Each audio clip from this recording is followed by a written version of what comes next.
Record. All right, welcome back, everyone.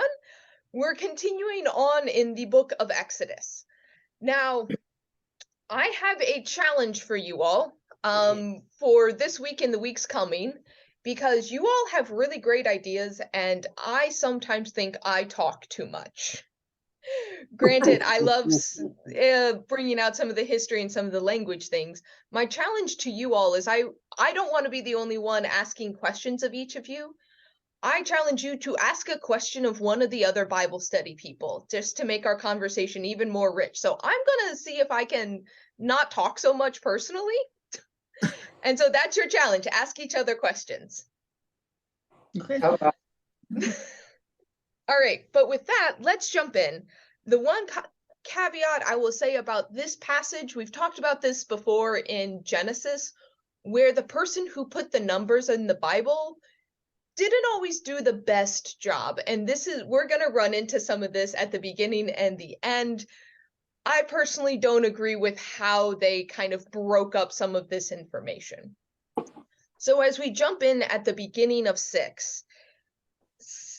chapter 6, verse 1 actually probably belongs with the chunk of text from last week. So as a way to kind of recap our discussion, let's start with chapter 5, verse 22, and kind of do that little section and just see if there's any lingering questions from last week. Okay. So Moses has approached Pharaoh the first time. Pharaoh basically says, no, I'm not gonna let people go worship. And work got harder. Straw was added or they had to collect straw and make bricks. And they weren't able to meet the quota, which means they got a lot of punishment. And the people said, Lord, look upon you and judge. You have brought us a bad odor with Pharaoh and his officials, and have put a sword in their hands to kill us. So then Moses turns again to the Lord and says, Lord, why have you mistreated these people? Why did you ever send me? Since I first came to Pharaoh to speak your name, he has mistreated these people, and you have done nothing to deliver them. And then the Lord said to Moses, now you shall see what I will do to Pharaoh. Indeed, by a mighty hand, he will let them go, and by a mighty hand, he will drive them out from his land. So any lingering thoughts about that section or kind of where we left off last week?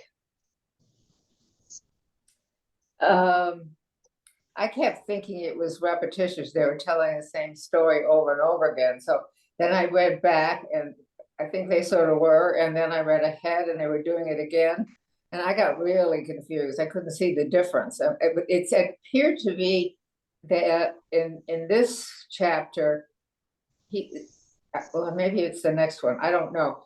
At one point, the Lord excuses that I didn't really use when I was talking to Abraham, Isaac, and Joseph, I didn't use my real name.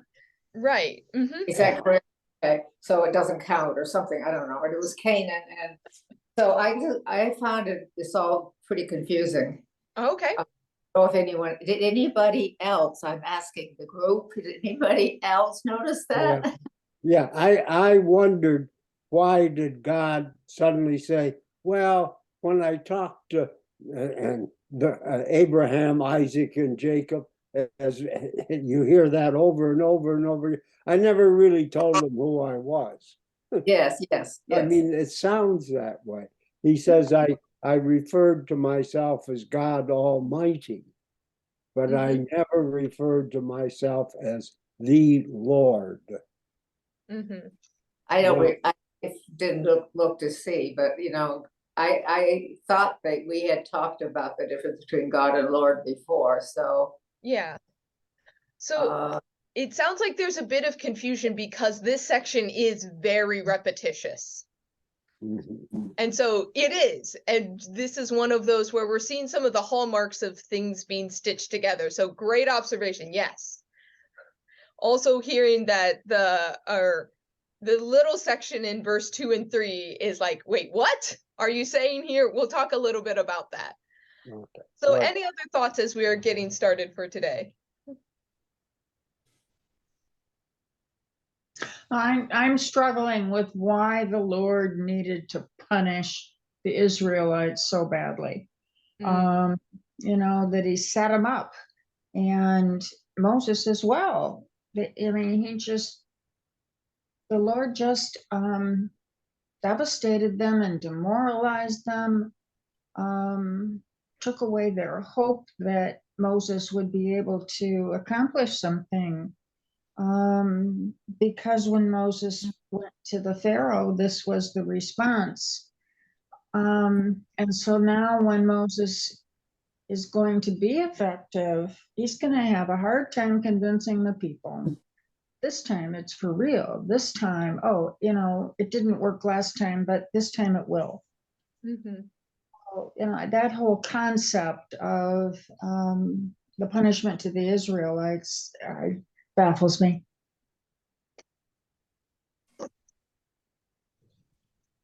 Well, Moses is going to be presented as the great savior.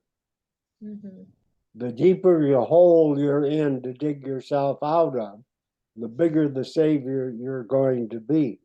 So if the Israelites have been suffering a lot under Pharaoh, if Moses gets them out of it, he's really accomplished a great thing, rather than just going to Pharaoh and say, hey, Pharaoh, let my people go. And Pharaoh says, fine, good riddance, goodbye. I mean, that's not much of a story. Right. I think, didn't the Israelites think that was Moses' fault that they were punished more? I thought they were blaming Moses for that because he was involved. And so the next time that he's going to try and accomplish something with the Pharaoh, they're very skeptical. Like if he goes to Pharaoh again, what's the Pharaoh going to do to us this time? We'll see. Yeah. But in the end, it worked. So this is one of the questions I want us to hold on to, because this thought comes back around by the time we hit the golden calf. So that's how long of a question this one's gonna be. But one of the things to think about is who gets to take credit for what's about to happen? Who gets credit, and does the level of difficulty change who people are basically willing to assign credit to what's about to happen? So thinking like, if it was easy to do, would someone else take credit for it? Or would the responsibility change and slight? And we're going to see how the people respond once they are out of like where they want to assign the credit of what has just happened. So hold on to that. We're not going to resolve that one too quickly, but there's still that question of like, yeah, God was willing to put people through even worse conditions. They're like, the people did not volunteer to say, hey, if it means we're going to get freedom, we are willing to endure a little bit of bad in the meantime. There's not like consent to endure for that bad treatment in order to get freedom. They're kind of almost in this state of, you said you would make this better and you've made it worse, and we are not agreeing to this at this moment. I want to throw in here too, similar, and I don't know whether it was a commentary I read or whether it was part of the scripture, but the number 100,000 came up as that was the number of Israelites enslaved by Pharaoh. And that I don't know, that's a lot of people to make suffer for a dramatic response to the next, I just Yeah. Well, we of course we don't really know if God did it, but it's certainly what they thought happened. Yeah, if the writers thought it was God, but So let's jump over to verse 2. So this is where there's probably a very definite break in the source material. where we said verse 1 kind of belongs with the prior section. This is where it seems like there is a change in tone and a few other hallmarks of the, like, we're stitching two things together. But one of the most interesting things that you all have already brought up is God kind of doing this explanation of why the people wouldn't recognize God when God shows up and says, I'm going to do this thing. And so it starts off with the I am the Lord, and the Lord is God's proper name. I am this deity. I appeared to Abraham, Isaac, and Jacob as the Lord Almighty, which is the term El Shaddai. There is a song, is it from the mid-90s, that is Amy beautiful. Grant. What was that? The singer was Amy Grant. Amy Grant, thank you, yes. The unfortunate thing is she actually sings it with a wrong vowel, which changes the meaning in a very pedantic way, but it's kind of funny when you're learning Hebrew. But El Shaddai is the term for the Lord Almighty. What clue this gives us is, if you remember the difference between the two sources, where one, God is referred to as the generic God, where in the other source, God's proper name is being used through the whole bit of Genesis. You remember that discussion, right? This is indicating that the source that uses the term El in reference to God is connected to this chunk here. So it kind of indicates, yeah, my name wasn't used. Where the other source kind of just uses the God's proper name for the whole thing. This is the reason why that source doesn't put God's proper name throughout the entirety of their version of Genesis, is because there's this reveal of I went by a different title at that point in time. So it does kind of indicate, Larry, as you were commenting, that like God didn't really disclose God's proper title. God went by another term here. So any thoughts on kind of this shift of like, oh yeah, I was that deity over there. I went by a different name. That's okay. It sounds like a 3-year-old making up an excuse.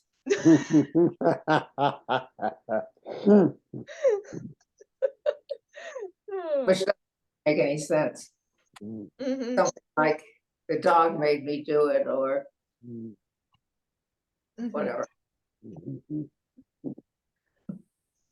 That's an awful thing to say, but it doesn't make any sense. Yeah. Helen, check your mute. If he gave a name, they wouldn't be allowed to say it anyway. So he didn't give one, and they couldn't say his name. They wouldn't say his name. It was like a kind of a thing that they couldn't do. So what did they use for that? They used another term. Adonai, which is the Lord, which is typically what they use. So, but that wasn't his name, right? Correct. Right. What's the difference between Adonai and El? Adonai means Lord, think like Lord and Lady over the land. That's okay. What the Lord means, is literally the person who owns the land. Okay. Well, El can be used to reference Zeus or Poseidon or any Norse god, and that's just that generic term God. It's very similar with how we use the term God, where we talk about like uppercase G God, and we mean our God, but we also use it with like lowercase to talk about other gods. It functions in the same way, where El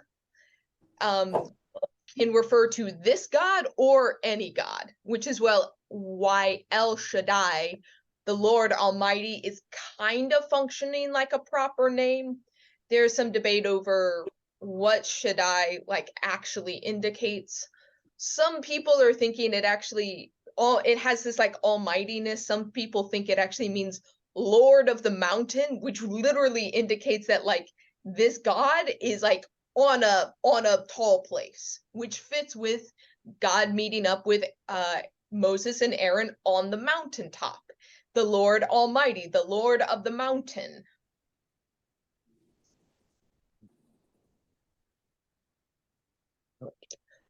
So this little verse also connects to one of the discussions we were having last week, though, of what does it, is there a shift in the understanding of God and the God of old? So this is one that Kugel brings out of, is this, or the conversation of like, is this the same God of Abraham, or is this a different God kind of taking credit for the God that was at work in Cana?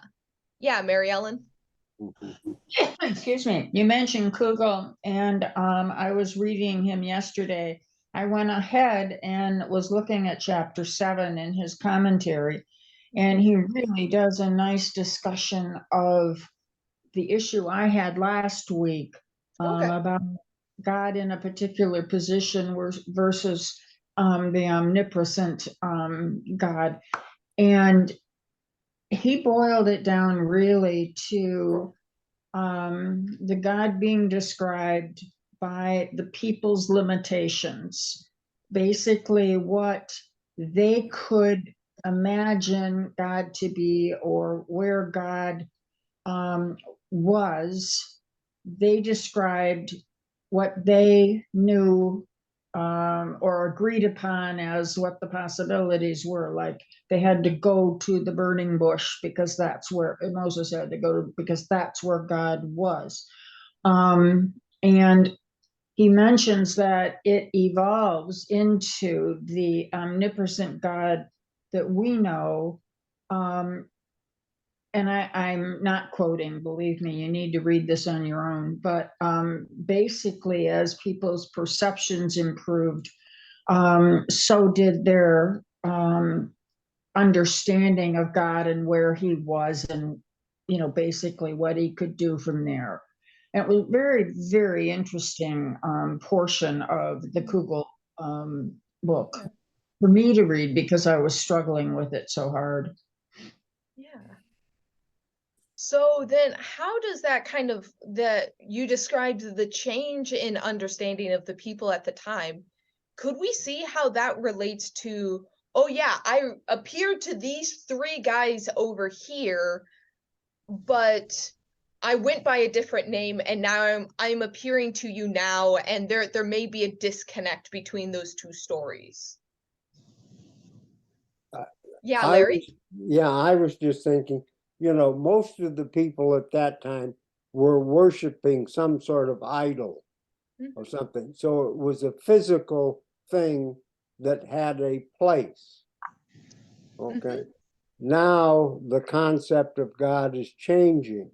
It's not a physical place necessarily. It is now more that God is present throughout the universe. And if you're changing from one concept where you're going to look at some golden calf and worship it, or you're going to think of God more as a presence in the world, in life, and so forth. So that is an interesting lens to think about this section of Exodus, if we're actually almost in a period of transition of how to understand God. Because all of a sudden, God is doing things differently. Whereas before, God is meeting up with individuals, making one-on-one covenants, having like that covenant and blessing passed down. All of a sudden, God is working corporately, working with not a family or a person, but with a people. And almost a change in title is kind of a change in responsibility, a change in how God is interacting with people, and a change in how the people are understanding this God. So I wonder if there's some transition happening. He's also being proactive, not responding to a request or a plea for help, or, you know, whatever. He's being, like when the plagues come, he's being proactive and has his own plan of how to get there. Yeah, Helen? But they still have a limited understanding of God. I mean, it seems almost as though as people have evolved, God has gotten bigger. And I'm wondering maybe we don't understand everything about God either. I mean, we think we understand a lot more, but maybe we still have a lot of growth to do ourselves. That's good. That's good. Yeah. I have occasionally said if God is contained in this book, then God is pretty small. That I think that is a very humbling thought, Helen, that even as our God has evolved, our God has expanded in some ways, that there's still a mystery of God being beyond us, and that we still have ways to grow to understand God. Exactly. And also, from what I was reading, the Israelites lived in a world of idolatry, other religions surrounding them, multiple gods being worshipped in, the Egyptian hierarchy, that they were basically on their own in this time and, this particular place. And so even to just narrow their thinking to one God was revolutionary in the cultures of the time. So to have that God perfectly understood, or understood the way we understand him, they weren't ready for that. They were just dealing with their one God overall issue. Yeah, I mean, frankly, the thought that there is one God and all other gods are make-believe doesn't actually happen for a while longer. What they're working on here is just don't worship the pantheon, worship one. But in reality, what we see just on an archaeological basis is that narrowing down to worshiping one God instead of the pantheon was the first step, but they didn't actually negate the existence initially of the other pantheons. We'll talk about this when we get to the commandments, because the first few commandments actually have some interesting interpretations that deal with what does it mean to have no other gods before this God. Does it mean the other ones don't exist, or is it just you put none of them ahead of worship of this one? But that's a conversation that we'll have down the road. So let's go back to our text here. And in this next chunk, so I'm looking at basically verse 4 through verse 9. One of the things that is very interesting about this chunk of text is how many active verbs are included therein. God is very much describing what God's going to do, and it's all action-based. And I went through and I know I circled all the action words. If you'll forgive me for a moment, I want to do a little bit of an explanation of Hebrew grammar, which is kind of weird, just to kind of give you a mindset of how not all, but some of these verbs are working. So, little aside on Hebrew grammar. Ancient Hebrew does not have a present tense, it does not have a past tense, it does not have a future tense. The way that those verbs work are not guided by time, like we're used to conjugating verbs. I'm doing something, I did something, I will do something. That's kind of how we modulate our verbs. That is not present at all. It's actually, I still don't fully understand how you're supposed to understand if things are going to happen versus they already happened. My Hebrew instructor just says context lets you know. And what verbs are modulated by is who is doing the action. Am I doing the action? Are you doing the action?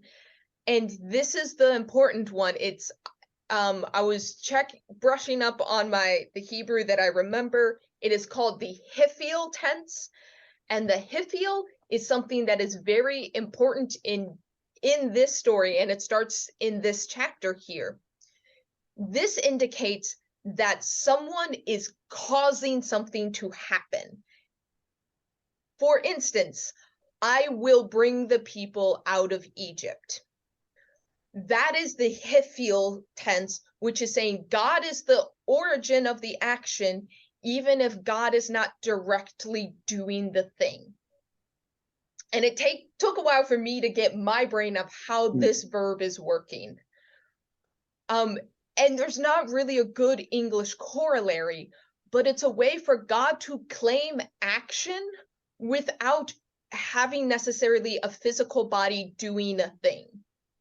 Okay. I see a lot of like puzzling faces trying to work through this of how God is like responsible for the action while not directly doing it. Doing it, yeah. So does that make it all sense, or do you all have questions on how that verb tense is kind of functioning? But it does suggest that God is a controlling God. Yes. God is in control and God is responsible for these things, even if it doesn't look like God is doing them, or there's like other things at play. God is the one doing this thing. That's not an unusual concept. We use that today to explain things. Okay, like what? Give me an example. I was trying to come up with one, but I couldn't. I don't know. I can't, if I can think of an actual, but when something happens and we just can't understand why it happens, and then it may turn out to be of benefit, or it might have been a plus. But when we looked at it happening, we were horrified. Okay. So I can't think of any particular examples, but I think we use that concept a lot in our lives to at least Christians, to explain happenings, things that go on in society, in the world.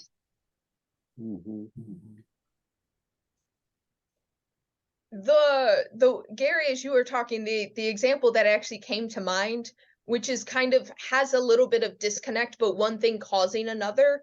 It's like when the Fed changes the interest rate to try to affect inflation. It's one of those things that you're doing this thing over here and you're hoping the reaction is over here, but it's not like they have it's not like there's a direct line per se. But there's, I mean, in another way, I mean, also, Gary, kind of what I heard you saying is we often attribute to God being at work causing something to happen. Oh, God brought you into my life for this reason. Where you can see like, oh, well, we both did this thing and we ended up at this thing. We had a conversation and that conversation turned into this. But we still attribute it to like God doing a thing, like behind the scenes. Can you all think of any other like examples per se? Well, I don't know if this is the same actually, but politicians, Okay. when they give a promise, they say, well, when I'm elected, I will do this and that. And it's as though it's almost as though it's already happened, but it doesn't always happen. Oh, that's actually, so that's another cool example of the politician is making a promise to do something, but it's not that person that's going to actually do the thing. Their aides are going to help. They have committees to help. You have a whole staff of people that work on implementation or writing. If it's a piece of legislation, they're not actually with a pen and paper writing the legislation. They are causing it to happen. And it's almost as though they believe it almost has that or is starting to happen because they're going to get elected. They think. Yeah. Yeah, and Helen, it's also if it does not happen, and we sometimes make the remark, "Thank God." You know, it works both ways. Yeah. Yeah, Larry? I have a strange example. One of my first trainees happened to be a young man from Paraguay. And so he went back to practice and I went down to visit him. I said, well, we were having a terrible time at that time with malpractice suits here in Michigan. And I said, well, Rail, what happens with malpractice? And he said, oh, there's no malpractice in Paraguay. He said, no. I said, well, what happens when something, oh, he says, you say the fact, oh, I'm so sorry he died. It was the will of God. Yes. Yeah. Yeah, and also all of the sports teams that pray to God before, Mhm, and so that's going to make a difference. Yeah. mhm. So these are actually Will of God. Yeah. I'm just thinking about Larry's. uh-huh. Yeah. So we do use this, we just don't have a verb tense to describe this. Mhm. So anytime you see something of God making a proclamation of this is going to happen, or the Lord caused this to happen, which is sometimes how we translate it in English, that's indicating this kind of relationship of God taking ownership over the action in this very specific way, that it's one of the interesting times where you can't translate it. And this is one of the beauties and the frustrations of translation, is some things don't transfer from one language to another, and we do our best. But with that in mind, looking at this chunk of text from 4 to 9, what are some of the actions that you see that God is going to take or has taken? Well, in 5, he has heard the groaning of the Israelites. Mm-hmm. So, he's just expressing his awareness of how bad things are. And then he says, I have remembered my covenant. So, to me, that's kind of surprising that, yes, he's heard their suffering, but I have remembered could he ever forget his covenant? Did it ever get set aside? To me, the covenant should have always been, first and foremost. That, to me, that's kind of giving him a human limitation. Mm-hmm. Yeah. But the action word, there are a lot of action words. It says, I am the Lord, I will free you from the burdens, I will deliver you, I will redeem you with outstretched arms, with mighty acts of judgment. I will take you as my people, I will be your God, I shall know I am the Lord your God, I will free you. Who has freed you from the burdens of the Egyptians? I will bring you into the land. I mean, he does all of that. Mm-hmm. Hopefully it will be a different outcome this time.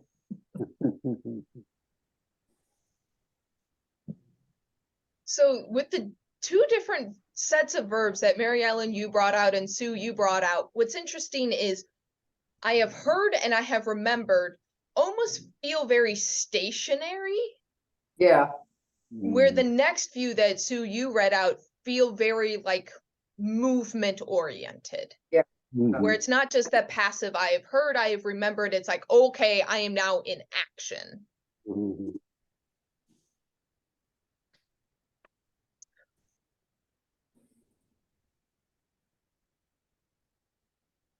So let's dive into some of these verbs a little bit more. So I will free you. What are some of the associated images with, like, what does it mean to free someone? Yeah. Release them from bondage. Mm-hmm. Pull them out of the clutches of the Pharaoh and his henchmen. Mm-hmm. Mhm. What is the difference between the people freeing themselves versus someone doing it on their behalf? Mhm. Well, they couldn't really do it for themselves. They were stuck. They were slaves. There was no Mhm. way they could get out of it. They needed somebody else to do it. Some other power to get them out of there. Mm-hmm. Well, unless, like the French, you could start a revolution. Mm-hmm. That's true. Mm-hmm. We So the don't next, know exactly what happened, do we? What was the Action, okay. One is a struggle. If they are going to free themselves, then it's a struggle. There's loss, there's violence, there's a lot of negative things going on. Having somebody free you is a gift. You know, the process of enacting that gift, you know, we'll see the difficulties here, but I just see one as a very negative experience, being in a revolution, all of the emotions, the death, the problems, the whatever, versus being given a gift. Yeah.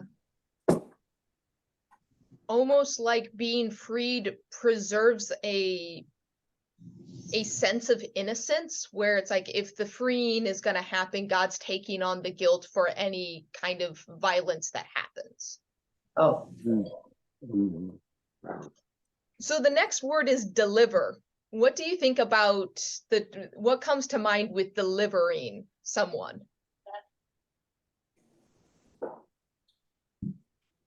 Hello? Well, delivery is receiving something. You know, you deliver a package, you deliver something. I will free you from the burdens of the Egyptians and deliver you from slavery to them. you pick it up and move it. Receiving something. Give it. There's another way that we talk about this verb when it relates to humans specifically, to deliver as in birth. Yeah. And evidently that actually is one of the meanings that maintains, is that there's a sense of birthing these people out of Egypt. Makes sense. Yeah. Yeah, Clay? To me, that indicates that Egypt was a nurturing womb, and it wasn't. I think of this more of a pick it up from one place, and put it in another. I think the other connotation you can draw out is labor can be traumatic and painful. Is that kind of transition you are going to, like, talking about like new creation and new life, that you're in this place, probably not like a hospitable womb, but like you're going to go through a traumatic thing and then you're going to be reborn on the other side. So next word, redeem. What does what does it mean to redeem someone? Save them. To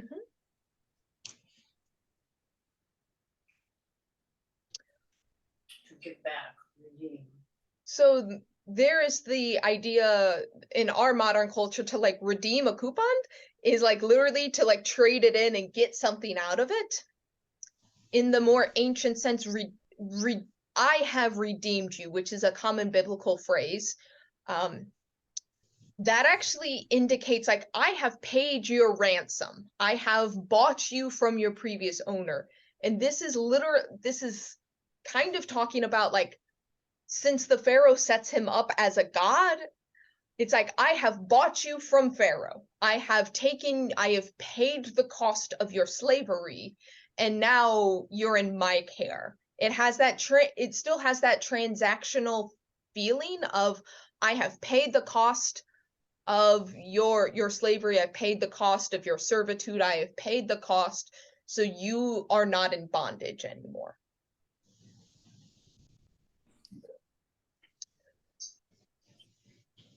So the next one is, I will take you as my people,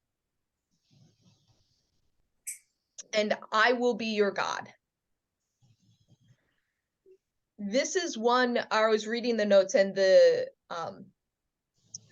notes below in my Bible at least said that this may indicate of like a level of adoption. So like, I have paid your ransom, so you are now mine. And God literally says, so you will be my people. There's still that ownership, but almost like Moses being adopted by the daughter of Pharaoh, God's almost saying, I'm going to take you. You're going to be mine. I am adopting you as my people. You are my possession. There is a very clear sense of ownership, but also responsibility. I am going to redeem you. I will take you. I will be yours and you will be mine. So what kind of relationship is this setting up?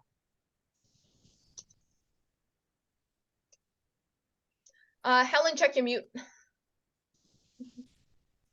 That vacuum is still on, but it's sort of like a family. He's kind of the father and the Israelites are his children. So they're together as a family. Mm-hmm. Larry, also check yours. Sue, what were you saying? Oh, I was just gonna say that God put his arms around his people like this. Protect them, and you're mine. Yeah. Good with a child.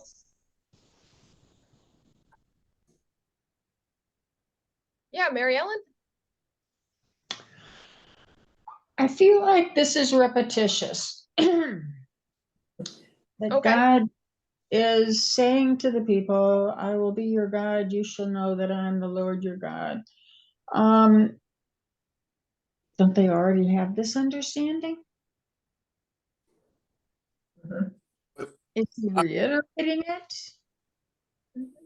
Or is he including it in this passage to make the passage complete? But to me, they already should know this. They should. Yeah. Gary, did you have a thought? Well, maybe it's confusion. I thought that God was still speaking and trying to prep Moses. And unfortunately, the people were not hearing this directly from God. Yeah, this is a game of telephone where God's telling it to Moses, Moses tells it to Aaron, Aaron tells it to the people. Oh, okay.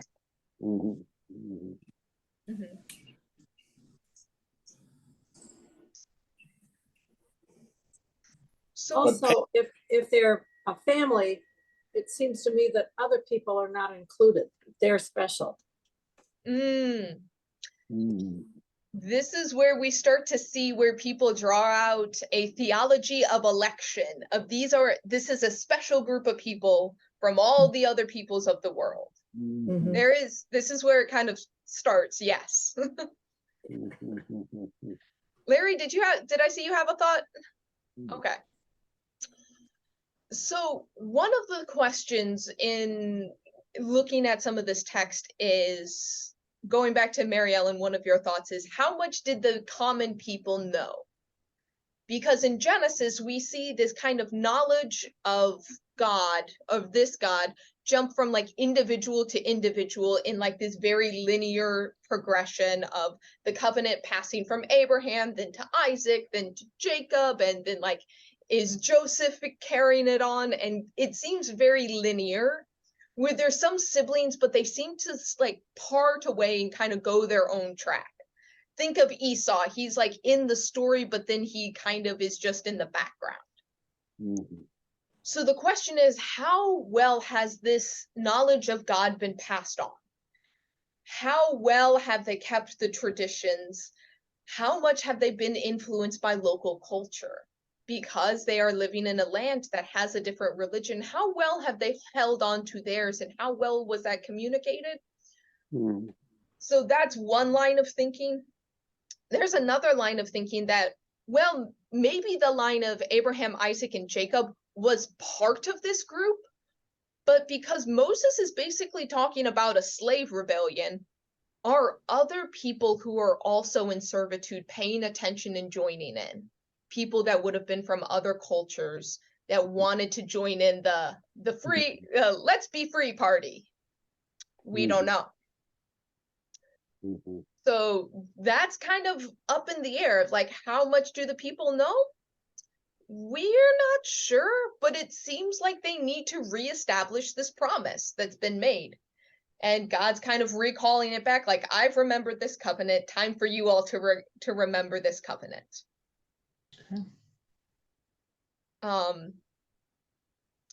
And some of the last verbs is you will know that I am, which is once again, or which is playing on the when God said I am what I am, it is the same verb there. You will know that I am the Lord your God. I just good wordplay. Clay, did I see a hand wanting to jump in? Oh, okay. And I will bring so I am the Lord your God who has freed you. So there is the name and already it's going to happen in the future, but I'm going to be the one who is doing this action. I will be doing the freeing. You all are not responsible. I am responsible. And I will bring you, that's that final action. I will bring you to the land that I swore to give Abraham, Isaac, and Jacob. And that word swore very much means like I made an oath to these people and I'm going to make good on this promise. I swore it to them. Now I'm going to bring you out and I'm going to give it to you because you are the inheritors of this oath and I keep my oaths is kind of the implication of that last one.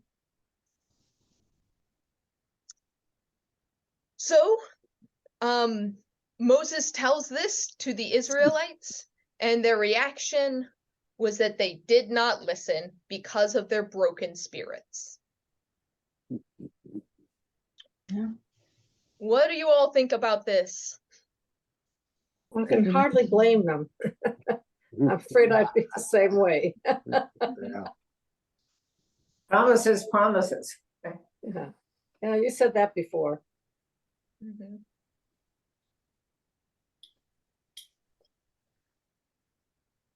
So one of the going back to a previous question, this is where it starts to get complicated, or you start to see who is going to claim the action. So God made it harder, which basically taught the people learned helplessness. There's examples in psychology of like, if you chain a baby elephant to a pole, by the time it's an adult, all you need is a thin piece of rope to keep it in place because it's learned that escape is impossible. They've done this in rat studies too, is if you have a cage that occasionally shocks the rat, but you make it so there's no escape, even if you give a rat an escape and you shock it, it won't try to run away because it's learned it's useless. And so this is the point where the people are they have learned that anything they do is futile, so they're not going to do anything. They don't even listen to Moses or God's promises. But this also means that they don't get to claim what happens in the time to come. They don't get to claim that they freed themselves because we see here that they have learned helplessness. They aren't lifting a finger. They don't even believe. Mm-hmm. And I think it's interesting when you ask the question, or when you think about the fact that God is about to do these amazing things for people who don't believe. That these people aren't doing anything. They don't even believe it's going to happen.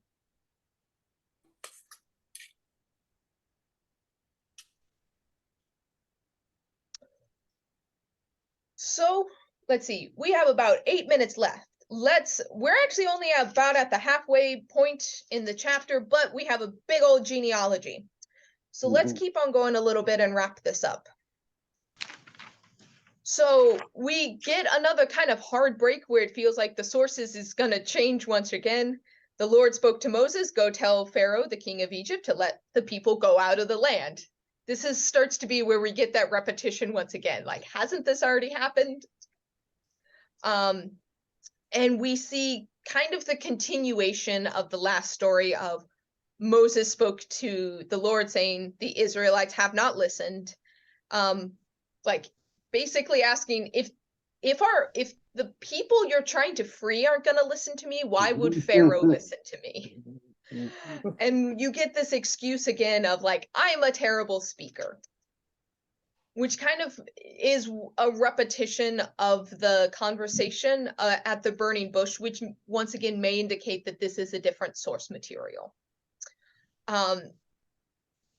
but then God gives them the orders to go talk to Pharaoh. So this is a little bit of repetition that's just working as almost glue to hold the stories together to transition from one spot to the other. Yeah, Larry?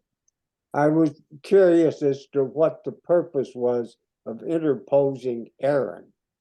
I mean, why do you have to have God tell Moses, Moses tells Aaron, Aaron tells the people? Why do you don't have Moses speaking directly to the people? You have Aaron supposedly doing all the talking.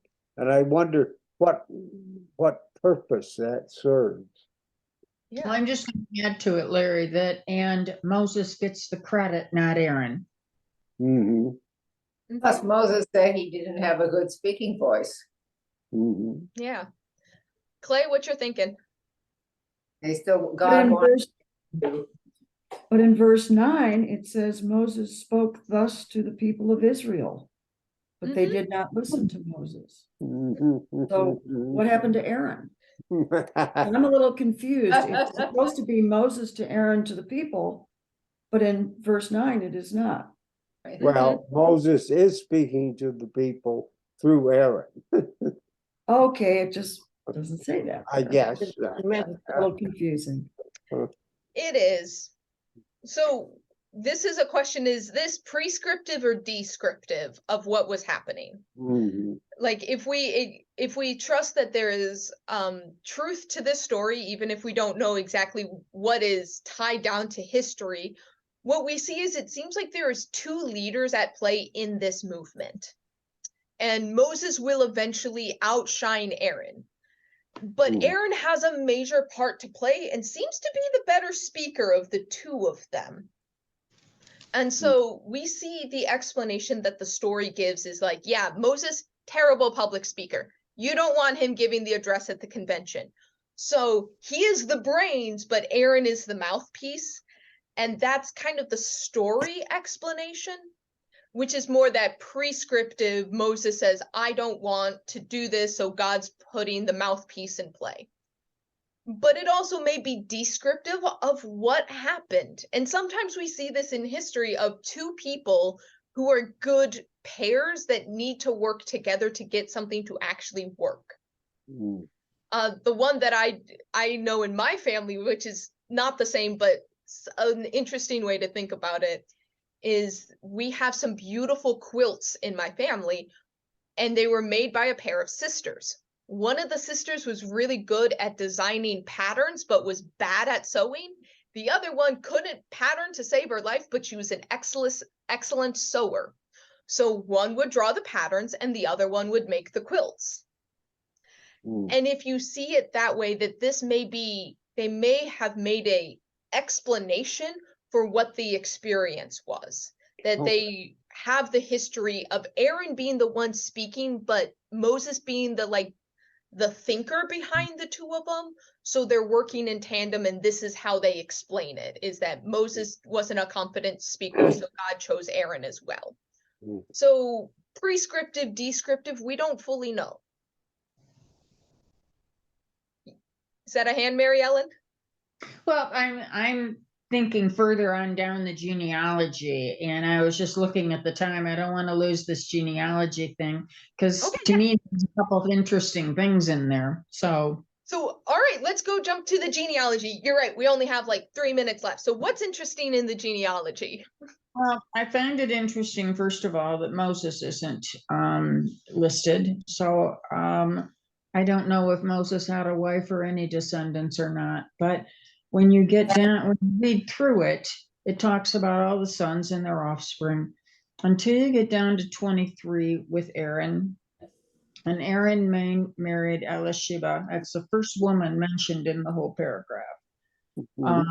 Daughter of Amminadab and sister of Nahshon, and so on from there. But those two women are the only ones mentioned here, so they must be significant, or their offspring must be significant, because you pointed out before that women are rarely mentioned. So that's what popped out to me, that Moses, I didn't see Moses in here, and then Aaron and his wife and her sister. So. Yeah. So verse 20 is where Moses is listed as a son. But no, we don't get his family. Right. Mhm.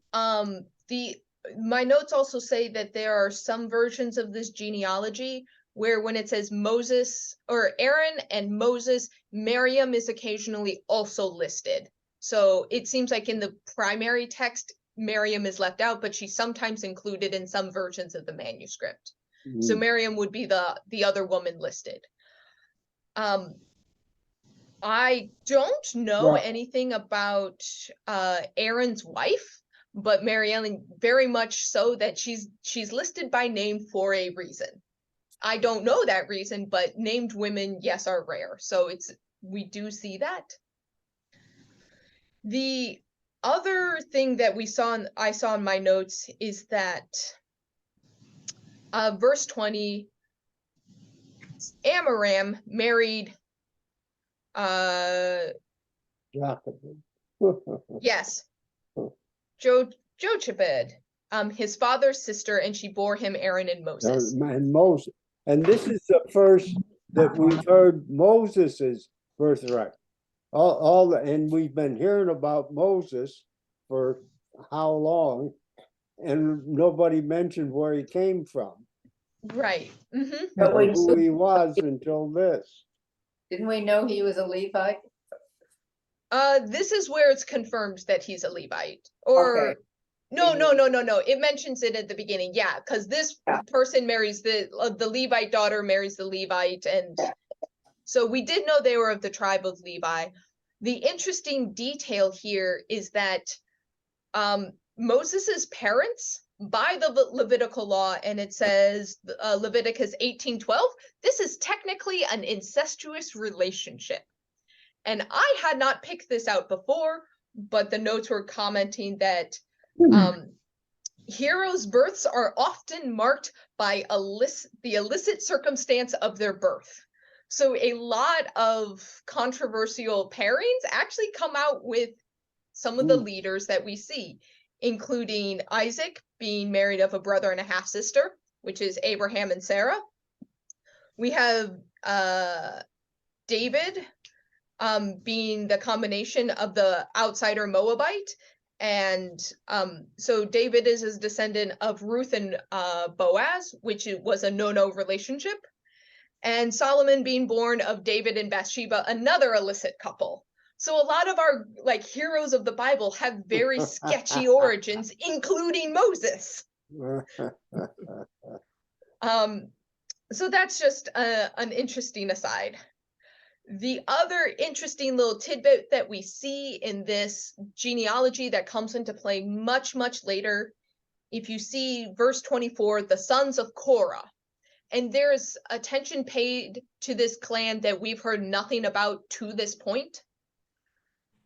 The Korites cause a lot of trouble in the book of Numbers. And so that's way down, but here's where we see their origin. They are connected to the family of Moses. But the Korites have a reputation that comes into play much later. So that's just an interesting footnote. Any other things that you all saw interesting in the genealogy?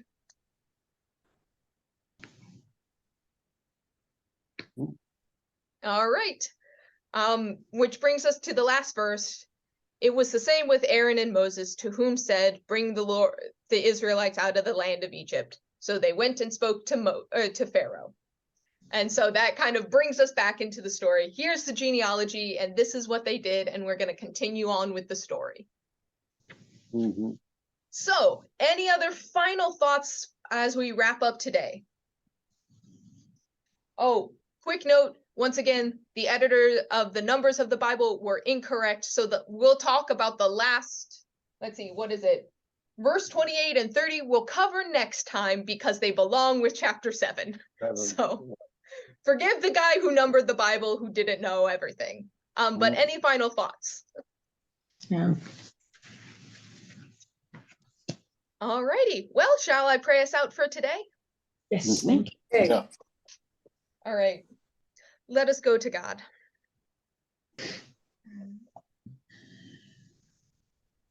God of mystery, God of all the earth, God of our understanding, God who is beyond our understanding.